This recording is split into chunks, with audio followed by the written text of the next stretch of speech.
SSR-nin bərpası məsələsi isə 2000-ci ildən yenidən gündəmə gəldi. Bu, Putin hakimiyyətə gələndə onun qarşısına məqsəd qoymuşdu ki, SSR-i bərpa edilsin. Ancaq yeni formatda. Bu yeni format nədir? Artıq 15 respublika yox, düz İsveçə qədər ərazi SSR-nin tərkibində olmalıdır. Hətta bununla bağlı olaraq müxtəlif formada proqnozçular ortaya çıxdılar və bu proqnozçular başladılar həmin bunu filmlərdə, əsərlərində, filan şeylərdə göstərmək ki, SSR yenidən belə olacaq. İsveç, bir Kuril adaları böyük bir SSR yaranacaq, 15 respublikada içərisində və s. və s. Əlbəttə bunlar hamısı təbliğat idi və Qərb və bu proyekti hazırlayan insanlar yerli insanların, yerli xalqların mübarizliyini görməzdən gəlirdilər.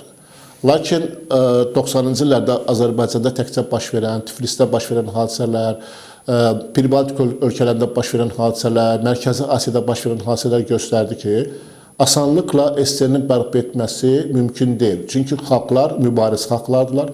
Bu xalqlar öz dövlətçiliklərini, öz tarixlərini unutmayıblar.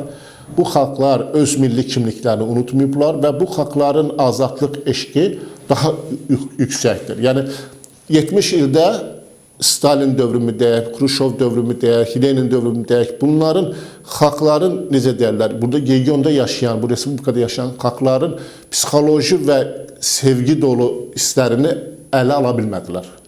Addımları ilə bu nifrətləri qazandılar və nifrətin sonu gəldi, çatdı ki, bugün SSR-nin bərpası məsələsi gündəmə gələndə biz 15 respublikanın cəmi 13-ündə biz etiraz aksiyası görə bilərik. İki ölkə var ki, SSR-nin bərpasını bugün də hazırlayır. Biri Ermənistandır, biri Belarusiyadır. Bunu hər kəs bilir.